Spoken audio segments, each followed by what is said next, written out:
بلخ کی شہزادی۔ شاداب وادی حسین کوثر اور دلکش مناظر کے لیے بلخ کا سارا شہر سارے جہان میں عروس البلاد کے نام سے مشہور تھا۔ موسم گرما میں دور دراز خطوں سے سیاحوں کے قافلے رواں دواں چلے آتے اور اچانک شہر کی رونق میں اضافہ ہو جاتا تھا۔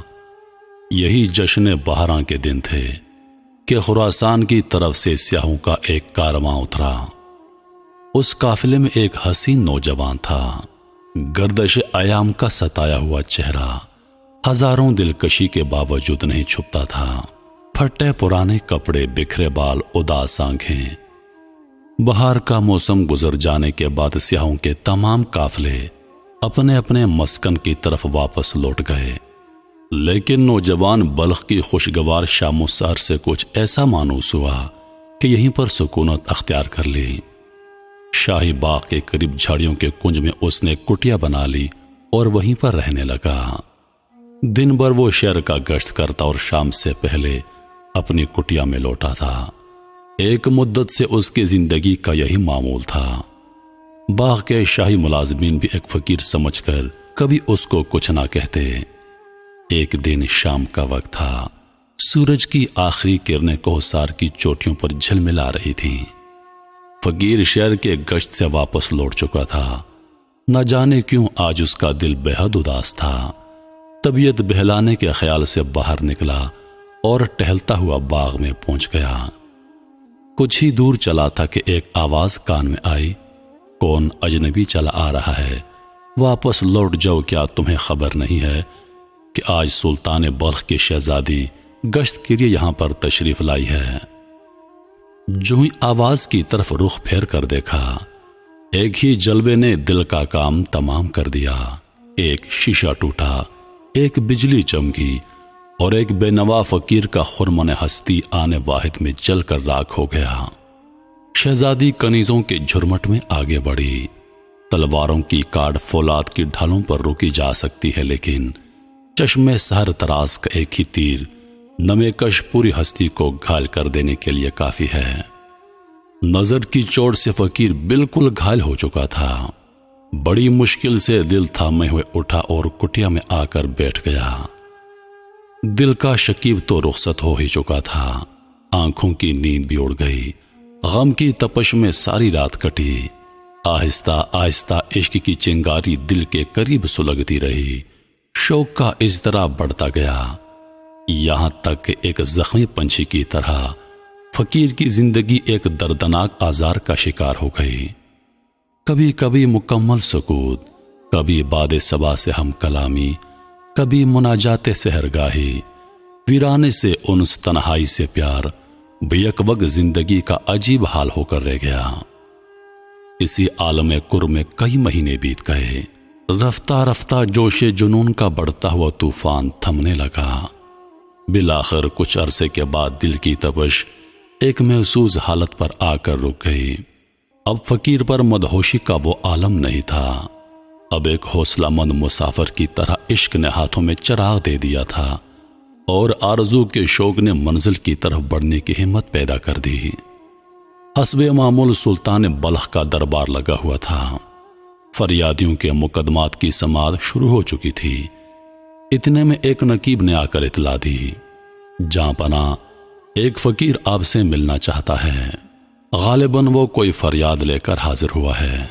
حکم صادر ہوا کہ اسے اندر بلا لیا جائے۔ چند ہی لمحے کے بعد فقیر دربار میں حاضر کیا گیا۔ ہونے والے مقدمے کی سماعت کا سلسلہ ختم ہو جانے کے بعد خطاب شاہی فقیر کی طرف متوجہ ہوا، تمہاری کیا فریاد ہے؟ فقیر نے جواب دیا، ایک ایسی درخواست لے کر حاضر ہوا ہوں جسے مجمع عام میں نہیں پیش کر سکتا، تنہائی کا موقع عنایت فرمایا جائے۔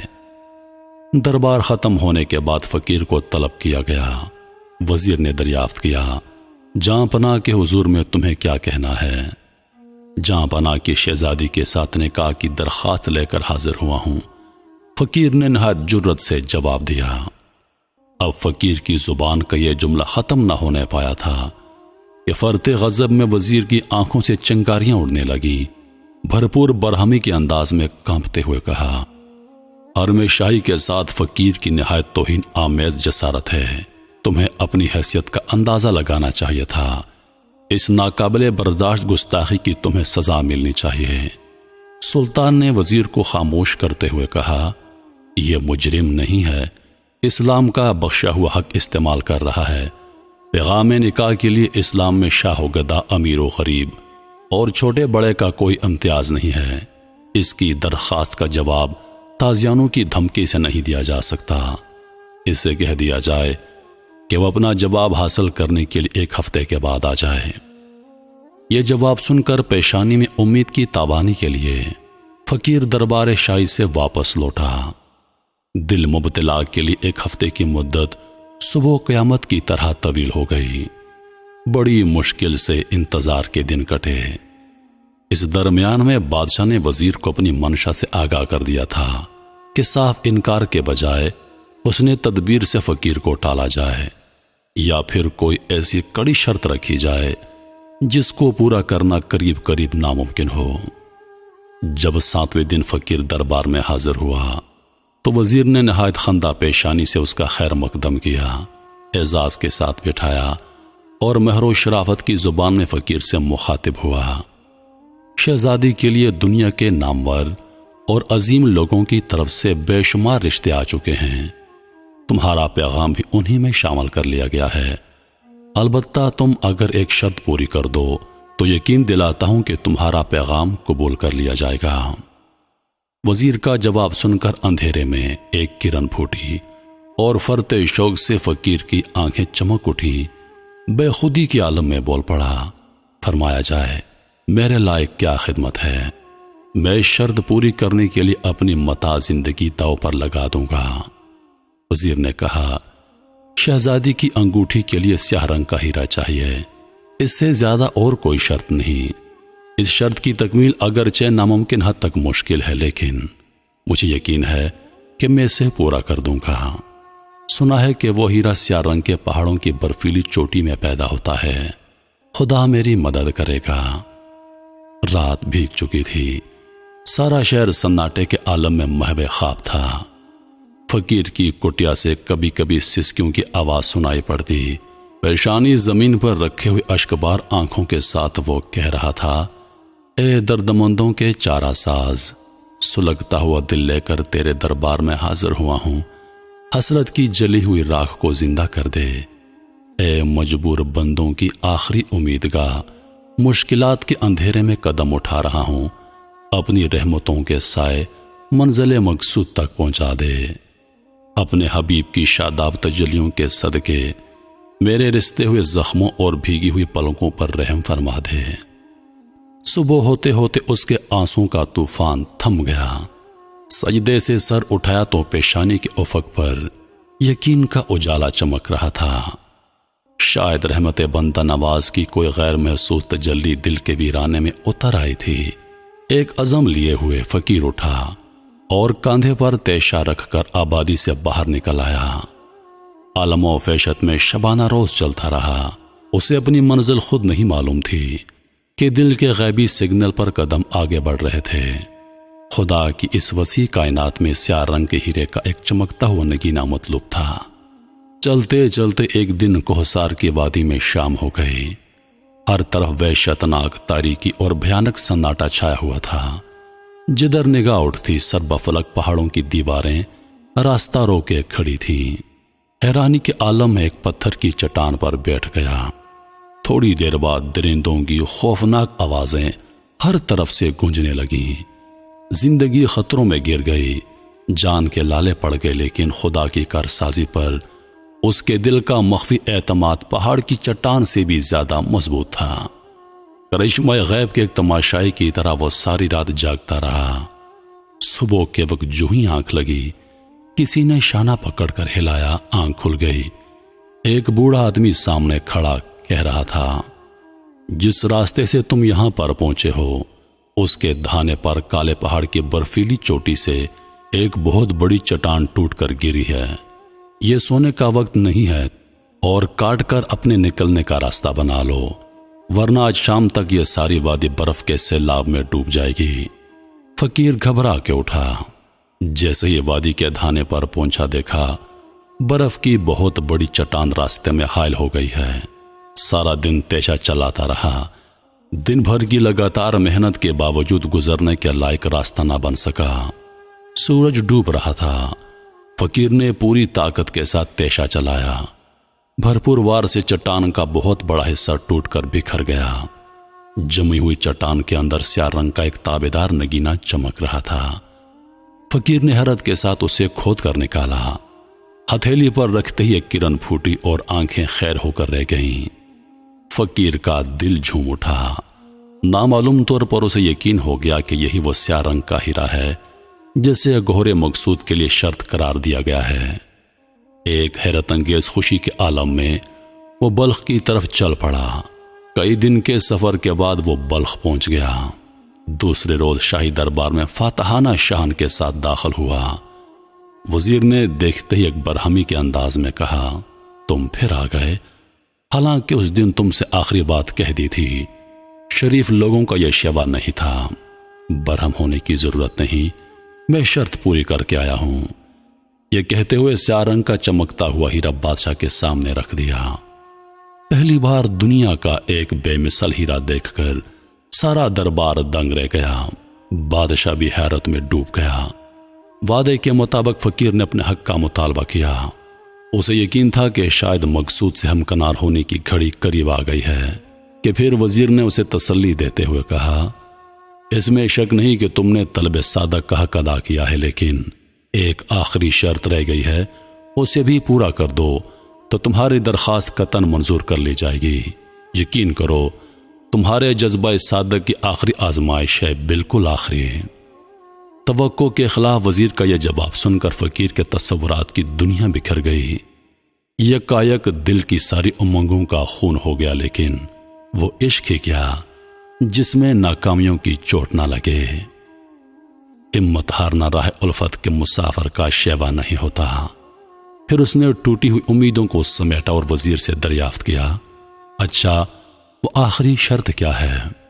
وزیر نے جواب دیا، شہزادی کے کان کے آویزوں کے لیے 2 بڑے بڑے سفید موتی مطلوب ہیں جو رنگت و تابش میں ساری دنیا کے لیے بے مثال ہوں۔ فقیر آج دوسری بار گھائل ضرور ہوا تھا، لیکن اس کے باوجود مایوس نہ تھا۔ پھر آج کی رات پیشانیوں کی خلش اور مناجات کی گریہ وزاری میں کٹی۔ صبح ہوئی تو خدا کا نام لے کر اٹھا اور جنون عشق کی آخری مہم پر روانہ ہو گیا۔ لگاتار کئی دن کے چلنے کے بعد ایک سمندر کے کنارے پہنچ کر دم لیا۔ عشق کی فلک پہ ہمت بھی کیا قیامت ہوتی ہے۔ اپنے تائیں آج اس نے طے کر لیا تھا کہ وہ سمندر کو اپنے ہاتھوں سے خشک کرے گا اور چمکنے والے موتیوں کا سراغ لگا لے گا۔ اس یقین کے جذبہ میں دونوں ہاتھوں سے اس نے سمندر کا پانی پھینکنا شروع کر دیا۔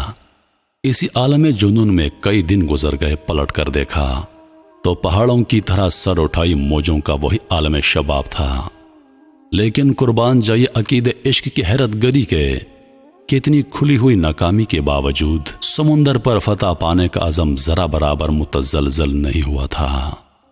کئی دن کی مسلسل محنت سے اس کے بازو شل ہو چکے تھے۔ سمندر کے بجائے جگر کا خون جلتے جلتے خشک ہو چلا تھا۔ اتنے عرصے کے بعد آج پہلی دفعہ اس نے ڈبڈباتی ہوئی آنکھوں سے آسمان کی طرف دیکھا۔ نہ جانے چشم امید کی وہ کون سی ادا تھی کہ اچانک غیرت کا سمندر ابل پڑا۔ نظر جھپکی تو موجوں کا ایک ریلا جگمگاتے ہوئے موتیوں کا ڈھیر کنارے پر ڈال کر واپس جا رہا تھا۔ پرتے مسرت سے فقیر کی روشن پیشانی سجدہ شرک کے اضطراب میں بوجھل ہو گئی۔ آج کامیابی سے زیادہ شان رحمت کی چاراگری پر وہ نازاں تھا۔ اب مجاز سے حقیقت کی طرف پڑھنے کا اسے سراغ مل چکا تھا۔ سجدہ شکر کی لذتوں سے شاد کام ہونے کے بعد موتیوں کا ڈھیر دامن میں رکھ لیا اور فتح مندی کے سرور میں جھومتا ہوا بلخ کی طرف چل پڑا۔ آج وہ قدموں کے بل پر نہیں دوڑ رہا تھا، ہوا کے دوش پر چل رہا تھا۔ بلخ پہنچ کر سیدھا شاہی محل میں داخل ہوا۔ بھرے دربار میں بادشاہ کے پایا تخت کے سامنے دامن کے سارے موتی بکھیر دیے۔ تڑپتی آنکھوں کی جگمگاہٹ سے دیکھنے والوں کی چکا چوند ہو گئی۔ حیرت سے سارے درباریوں پر سکتے کا عالم طاری تھا۔ اب وہ ساری شرطیں پوری کر چکا تھا اور نہایت بےتابی کے ساتھ مزدہ جان فراں کا انتظار کر رہا تھا کہ وزیر نے پھر اس کے جذبہ شوق کے ساتھ مذاق کیا، پھر اس کی شاداب امیدوں کا خون بہایا۔ وزیر نے کہا، تم نے ساری شرطیں پوری کر دی، لیکن ذرا غور کرو، ایک گمنام فقیر اور ایک معزز شہزادی کے درمیان کتنا بڑا فرق ہے۔ اس لیے بہتر ہے کہ تم اپنے جنون سے دستبردار ہو جاؤ۔ شاہی خاندان کے اعزاز کو صدمہ پہنچا کر تم کبھی سرخرو نہیں ہو سکو گے۔ وزیر کا یہ جواب ایک تیر کی طرح فقیر کے سینے میں پیوست ہو گیا۔ دل کا وہ آبگینہ جو مایوسیوں کی زد سے بچا بچا کر رکھا تھا، اچانک چھن سے ٹوٹ گیا۔ پہاڑوں اور سمندروں کا فاتح آج کامیابی کی منزل کے قریب پہنچ کر شکست کھا چکا تھا۔ یک بیک شاہی محل میں شور برپا ہوا۔ بدحواسی کے عالم میں ایک کنیز نے آ کر خبر دی کہ اچانک شہزادی بے ہوش ہو چکی ہے، نبض ٹھنڈی ہو رہی ہے اور آنکھیں پتھرا گئی ہیں۔ سارے محل میں کوہرام مچا ہوا ہے۔ بادشاہ کے پہنچتے پہنچتے شہزادی کی زندگی کا چراغ گل ہو چکا تھا۔ اس حادثے پر ہر طرف صف ماتم بچھ گئی۔ سارا دربار سوگ میں ڈوب گیا۔ شدت غم سے بادشاہ پاگل ہو گیا۔ اس خبر سے سارے شہر میں ایک سکتے کا عالم طاری ہو گیا۔ فقیر کے پہلو میں حسرتوں کی ایک لاش جو پہلے ہی موجود تھی، اب امیدوں کی آخری لاش بھی اسے اٹھانی پڑی۔ اس قیامت خیز واقعے پر مملکت کا ہر شخص سوگوار اور آبدیدہ تھا، لیکن حیرت یہ تھی کہ فقیر کے چہرے سے اضطراب کی کوئی علامت نہیں ظاہر ہو رہی تھی۔ جب تک شہزادی کی تجہیز و تکفین کا سامان ہوتا رہا، فقیر سر جھکائے ساکت اور خاموش بیٹھا رہا۔ جب جنازہ شاہی محل سے روانہ ہوا تو ہمراہ چلنے والوں میں یہ بھی شامل ہو گیا۔ شہر کے سب سے وسیع میدان میں لاکھوں کے ہجوم میں نماز جنازہ کی ادائیگی کی گئی اور شام ہوتے ہوتے شاہی قبرستان میں شہزادی کو سپرد خاک کر دیا گیا۔ افسوس کہ ناز و ادا اور جمال و زیبائی کا ایک گل رانا آج کئی من مٹی کے نیچے دبا دیا گیا۔ یہ تنہا ایک شہزادی کی موت نہیں تھی، ساتھ ساتھ بے شمار امیدوں کی موت ہو گئی۔ رات کی زلف و سیاہ کمر سے نیچے ڈھل چکی تھی۔ سارا شہر سوگوار اداسیوں میں ڈوبا ہوا تھا۔ تنہا ایک فقیر اپنی کٹیا میں جاگ رہا تھا کہ یک بیک سناٹی کی بھرپور خاموشی میں تیشا لیے ہوئے اٹھا اور سیدھا شاہی محل کے قبرستان میں داخل ہو گیا۔ تاج عشق نے اسے بے انتہا حوصلہ مند بنا دیا تھا۔ آستین چڑھاتے ہوئے آج وہ موت سے لڑنے آیا تھا۔ اپنے جنون پر یقین کے سہارے آج اسے تقدیر کا فیصلہ بدلوانا تھا۔ سب سے پہلے گھٹنا ٹیک کر اس نے شہزادی کے مدفن کی خاک کا بوسہ لیا۔ اس کے بعد جلد از جلد قبر کی مٹی ہٹائی۔ چونکہ قبر بالکل تازہ تھی، اس لیے جلد ہی تختے تک پہنچ گیا۔ چند تختے کھولنے کے بعد جو ہی کفن کا آنچل نظر آیا، اس کے ضبط کا پیمانہ چھلک اٹھا۔ بے اختیار قبر کے اندر اتر پڑا اور عشق کی بخشی ہوئی ہمتوں کے سہارے ناش کو باہر نکالا، کاندھے پر رکھا اور تیز تیز ویران جھاڑیوں سے گزرتا ہوا کٹیا میں آ کر بیٹھ گیا۔ کاندھے سے ناش اتار کر انتہائی حفاظت اور احترام کے ساتھ ایک گوشے میں لٹا دیا۔ اب عشق کا فرشتہ ایک ٹھنڈی لاش کے اندر زندگی کی تپش واپس لانے کے لیے آسمان کی طرف مائل پرواز تھا۔ آنسوؤں میں نہائی دعا جو ہی عرش سے ٹکرائی، اچانک کٹیا کے دروازے پر کسی کے قدموں کی آہٹ محسوس ہوئی۔ آنے والا اپنی باز و قطع سے کوئی طبیب معلوم ہو رہا تھا۔ سر پر دواؤں کا بوجھ لادے ہوئے اس کے ہمراہ ایک ملازم بھی تھا۔ کٹیا کے اندر داخل ہوتے ہی طبیب نے شہزادی کا کفن اٹھایا، نبض پر ہاتھ رکھا اور فقیر کو آواز دی، وقت کی قیمتی مہلت ضائع مت کرو۔ زندگی کی واپسی کی توقع گھڑی دو گھڑی کے مہمان ہے۔ شہزادی کی موت نہیں ہوئی، سکتے کی حالت طاری ہے۔ زنبیل سے دوا کی ایک شیشی نکال کر فقیر کو دیتے ہوئے کہا، نہایت تیزی کے ساتھ شہزادی کے تلووں پر اس کی مالش کر دو۔ اب فقیر کی پر امید نگاہوں کا عالم قابل دید تھا۔ ادھر اس نے دواؤں کی مالش شروع کر دی، ادھر طبیب کی نگاہیں شہزادی کے چہرے پر جم گئیں۔ چند لمحے بعد اچانک شہزادی کے جسم میں ایک حرکت پیدا ہوئی۔ فقیر یہ کرشمہ حیرت دیکھ کر خوشی سے پاگل ہو گیا۔ طبیب نے پھر ایک سیال دوا کی شیشی اٹھائی اور شہزادی کی ناک میں اس کے چند قطرے ٹپکائے۔ فوراً شہزادی کو ایک چھینک آئی اور شہزادی نے آنکھیں کھول دیں۔ اچانک ایک اجنبی ماحول میں اپنے آپ کو دیکھ کر شہزادی حیران رہ گئی۔ کفن کے آنچل سے منہ ڈھانپتے ہوئے کہا، میں اس وقت کہاں ہوں؟ میرے ساتھ کیا واقعہ پیش آیا تھا؟ جلدی بتاؤ، دماغ پاگل ہو رہا ہے۔ فقیر نے اپنے جذبات پر قابو پاتے ہوئے جواب دیا، کسی بات کا اندیشہ نہ فرمائیے، آپ اس وقت ایک محفوظ پناہ گاہ میں ہیں۔ اور اس کے بعد تفصیل وار شروع سے آخر تک سارا واقعہ بیان کر دیا۔ وہ بیان کرتا رہا اور شہزادی حیرت میں ڈوبی سنتی رہی۔ سارا ماجرا سن لینے کے بعد شہزادی کو عشق صادق کی حمایت میں قدرت کی کار فرمائی کا یقین آ گیا۔ لجاتی ہوئی آواز میں وہ مشکل تمامی الفاظ منہ سے نکل سکے۔ پردہ غیب کی چارہ گری جس خواب کی پشت پناہی کر رہی ہے، اب اسے شرمندہ تعبیر ہونے سے کوئی نہیں روک سکتا۔ طبیب نے مداخلت کرتے ہوئے کہا، تو پھر کیا دیر ہے؟ میرے خیال میں ایک لمحے کے لیے بھی ماحول کا غیر محرم رہنا مناسب نہیں معلوم ہوتا۔ یہ کہتے طبیب نے فقیر کو سامنے بٹھایا اور اپنے ساتھ ملازم کو شاہد بنا کر ایجاب و قبول کی رسم ادا کر دی اور ایک فرشتہ غیب کی طرح دعا مانگتا ہوا نگاہوں سے اوجھل ہو گیا۔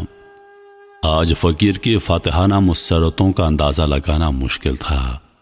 خوشی کے آنسوں سے آنکھیں بھری ہوئی تھیں اور بار بار زبان سے یہ الفاظ مچل رہے تھے، خداوند تیری شان بندہ نوازی پہ قربان، یہی میں شفایاب بھی ہو گیا ہوں۔ سچ فرمایا تیرے رسول محترم نے کہ تیرے کرم پر بھروسہ کرنے والے کبھی نامراد نہیں ہوتے۔ فقیر کی زندگی کا آج نیا دور شروع ہو چکا تھا۔ رفتہ رفتہ خوشحالی کے دن سنورنے لگے، مستقبل کا چہرہ نکھرنے لگا۔ شریک غم ساتھی کی طرح شہزادی نے فقیر کے ساتھ اپنی رفاقت کا حق ادا کر دیا۔ نہایت خندہ پیشانی کے ساتھ شاہی زندگی غربت و افلاس کے سانچے میں ڈھل گئی۔ کسی حال میں بھی پیشانی پر بل نہ آیا۔ کئی سال گزر گئے، لیکن شہزادی نے اپنے دوبارہ جی اٹھنے کے راز سے کسی کو باخبر ہونے نہیں دیا۔ فقیر کی جھونپڑی سے شاہی محل کا فاصلہ کچھ زیادہ دور نہیں تھا۔ اسے یقین تھا کہ وہ صرف فقیر کے لیے زندہ کی گئی ہے، اس لیے زندگی کا دائرہ عام و وسیع نہیں کرنا چاہتی تھی۔ خاندان کی لاڈلی بیٹی کے انتقال کے بعد شاہی محل پر ہمیشہ کے لیے غم چھا گیا۔ دربار کی رونقیں سرد پڑ گئیں۔ بیٹی کے غم میں بادشاہ کی زندگی مرجھائے پھول کی طرح ہو چکی تھی۔ اب وہ نہ چہل پہل تھی اور نہ وہ شاہانہ کروفر کا اہتمام تھا۔ طبیعت سادگی کی طرف مائل ہو گئی۔ دینی مشاغل سے دلچسپیاں بڑھنے لگیں، مسجدوں کی تعمیر اور مدرسوں کا قیام کرنے لگا۔ ہفتے کا ایک دن تعلیمی اور فلاحی اداروں کا معائنہ کرنے کے لیے مخصوص تھا۔ آج ایک مکتب کی سالانہ تقریب تھی۔ تمام بچے صاف ستھرے لباس میں بادشاہ کے خیر و مقدم کے لیے کھڑے تھے۔ جو ہی بادشاہ کی سواری آئی، تمام بچوں نے جھک کر سلام کیا۔ ناگہاں بادشاہ کی نظر ایک 4 سالہ بچے پر پڑی اور دل اس کی طرف کھنچنے لگا۔ بار بار اسے دیکھنے کی خواہش مچلنے لگی۔ بالآخر اسے پاس بلا کر بٹھا لیا اور مولم سے دریافت کیا، اتنا خوبصورت بچہ، اتنا دلکش چہرہ میری نظر سے پہلی بار گزرا ہے۔ یہ کسی ارجمند باپ کے چمن کا پھول ہے۔ مولم نے جواب دیا، بادشاہ سلامت، اسے مدرسے میں داخل ہوئے چند دن ہوئے ہیں۔ اس کا باپ اسے لے کر آیا تھا، جو ظاہری طور پر مسکین آدمی معلوم ہوتا تھا۔ بادشاہ حیران تھا، ایسا روشن تابندہ بچہ کیوں کر پیدا ہو گیا؟ چلتے وقت مولم کو ہدایت کر گیا کہ اس کے باپ کو بچے کے ہمراہ دربار میں حاضر کیا جائے۔ شام کو مولم نے بادشاہ کا حکم فقیر کو پہنچاتے ہوئے تاکید کی کہ وہ اپنے بچے کو لے کر دربار میں فوراً حاضر ہو جائے۔ فقیر نے جب شہزادی سے اس کا تذکرہ کیا تو یکایک اس کے چہرے کا رنگ بدل گیا۔ رہ رہ کر اسے محسوس ہونے لگا کہ شاید مشیت الہی ایک سربستہ راز کو بے نقاب کر دینا چاہتی ہے۔ حاکم کا حکم تھا، دوسرے دن بچے کو بنا سوار کر باپ کے ہمراہ کر دیا۔ پیدائشی حسن کی رونق کیا کم تھی کہ اب ظاہری آرائش نے اسے نگار خانہ قدرت کا شاہکار بنا دیا۔ بچے کو ہمراہ لے کر جب فقیر اپنا بھیس بدل کر دربار میں حاضر ہوا تو بیک وقت سینکڑوں نگاہیں بچے کی طرف گئیں۔ چہرہ جمال کی تابندی اور جلوہ خداداد کی دلکشی دیکھ کر ہر شخص دم بخود رہ گیا۔ بادشاہ کے جذبہ شوق کا عجیب حال تھا۔ تختے شاہی سے اٹھ کر بچے کو گود میں بٹھا لیا۔ نامعلوم طور پر دل کی کشش تیز ہو گئی، رگوں کا خون جوش مارنے لگا۔ دربار کو منتظر چھوڑ کر آج پہلی بار بادشاہ رام سرا میں داخل ہوا۔ ملکہ دوڑی ہوئی خدمت میں حاضر ہوئی۔ ہمراہ ایک مانوس شکل و صورت کا بچہ دیکھ کر ملکہ حیرت میں پڑ گئی، بار بار اسے دیکھ رہی تھی، بے ساختہ بول اٹھی، ذرا غور سے دیکھیے، اس کی پیشانی اور ہونٹ ہو مرحوم شہزادی کی طرح ہیں، جیسے بھی ممکن ہو یہ بچہ مجھے دلا دیا جائے۔ بادشاہ نے جواب دیا، ویسے میں نے بھی معلوم کیا ہے یہ ایک فقیر کا بچہ ہے، لیکن کوئی اپنے بچے کو بخوشی کسی کے حوالے نہیں کر سکتا، اور کسی کی گود کا کھلونا جبرن چھین لینا انسانی مروت کے خلاف ہے۔ ملکہ نے درمیان میں مداخلت کرتے ہوئے کہا، میں ممتا کی مارے خود ہی گوارا نہیں کرتی کہ کسی کے دل کا ٹکڑا زبردستی اسے علیحدہ کر دیا جائے، لیکن ایسا کرنے میں کیا حرج ہے؟ اس کے والدین کو بھی رہائش کا اہتمام کر دیا جائے۔ ایک فقیر گھرانے کی معراج اس سے زیادہ اور کیا ہو سکتی ہے؟ بادشاہ نے ملکہ کو سراہتے ہوئے کہا، تمہاری یہ رائے بالکل درست ہے۔ محل سرائے سے واپس آنے کے بعد بادشاہ نے فقیر کو مخاطب کرتے ہوئے کہا، ملکہ تمہارے بچے کو اپنے پاس رکھنا چاہتی ہے، کیا تم اس کی اجازت دو گے؟ فقیر نے جواب دیا، ملکہ کی خوشنودی کے خیال سے میں کسی طرح گوارا بھی کر لوں تو اس کی ماں کبھی برداشت نہ کر سکے گی، وہ غریب بے موت مر جائے گی۔ جہاں پناہ بادشاہ نے تسلی آمیز لہجے میں کہا، میں بچے کو ماں سے علیحدہ کرنا نہیں چاہتا، لیکن اگر محل کے گوشے میں تم لوگوں کی رہائش کا اہتمام کر دیا جائے تو کیا حرج ہے؟ بچہ بھی اپنے ماں سے علیحدہ نہ ہوگا اور ملکہ بھی اپنا جی بہلاتی رہے گی۔ فقیر نے کہا، میں واضح طور پر نہیں کہہ سکتا کہ کیا میری بیوی اس بات کو تسلیم کرے گی، کیونکہ مسکینوں کے لیے شاہی محل کبھی راس نہیں آتے۔ بادشاہ نے بھی فیصلہ کن انداز میں کہا، تم اس کی فکر نہ کرو، ملکہ تمہاری اہلیہ کو جیسے بھی ہو راضی کر لیں گی۔ محل کے عقبی دروازے کے اندر شاہی بیگمات کی مخصوص پالکی رکھی جاتی تھی۔ شاید آج ملکہ کہیں جانے والی تھی۔ خواصوں کے جھرمٹ میں آ کر ملکہ بیٹھ گئی اور شاہانہ کروفر کے ساتھ پالکی آگے بڑھی۔ راستے کی پیشوائی کرنے والا خواجہ سراؤں کا ایک دستہ آگے آگے چل رہا تھا۔ دریافت کرنے پر معلوم پڑا کہ ملکہ کسی فقیر کی جھونپڑی میں جا رہی ہے۔ اس خبر کو جس نے سنا وہ حیرت میں ڈوب گیا۔ پالکی شاہی باغ کے قریب پہنچ چکی تھی۔ فقیر کی جھونپڑی تک جانے والا راستہ نہایت پرپیچ تھا۔ ایک خواجہ سرا نے آگے بڑھ کر فقیر کو آواز دی۔ فقیر اپنی جھونپڑی سے گھبرایا ہوا باہر نکلا۔ آج پہلی مرتبہ دروازے پر ایک پالکی دیکھ کر اسے حیرت ہو گئی۔ خواجہ سرا نے فقیر کو مطلع کیا کہ پالکی میں ملکہ تشریف لائی ہیں، وہ تمہاری اہلیہ سے ملنا چاہتی ہیں، جلدی باہر آؤ۔ یہ خبر سن کر فقیر کا دل دھک سا ہو گیا۔ بدحواسی کے عالم میں شہزادی کو اطلاع دی، سالہ سال مخفی راز آج بے نقاب ہونا چاہتا ہے، اب چھپنے کی کوئی گنجائش نہیں ہے۔ عقل معاف ہو گئی، خون سوکھ گیا، دل کی دھڑکن تیز ہو گئی۔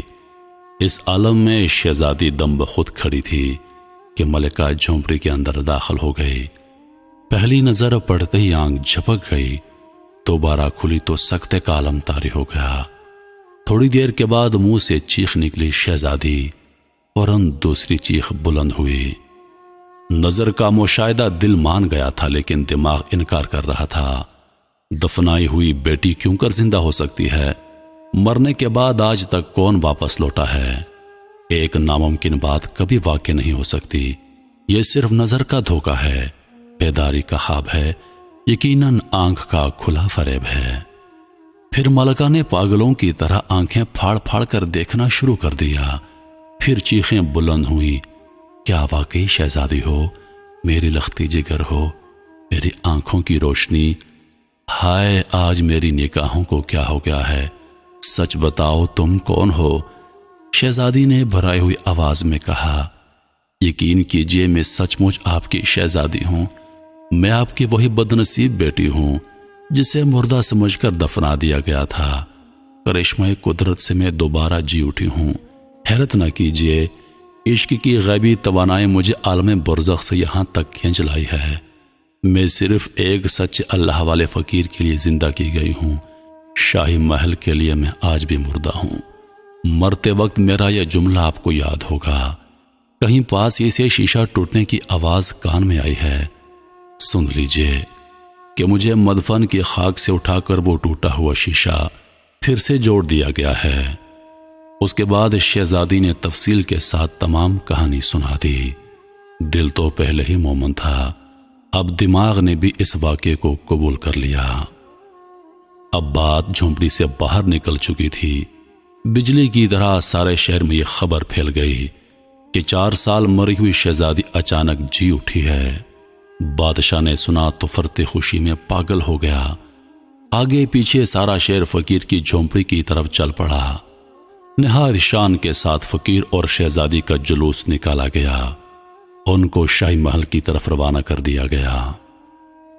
قلعہ مولا کے دروازے پر خیر مقدم کے لیے اراکین مملکت ہاتھ باندھے کھڑے تھے۔ سمندر کی بیتاب موجوں کی طرح بادشاہ کے جذبات میں تلاطم برپا تھا۔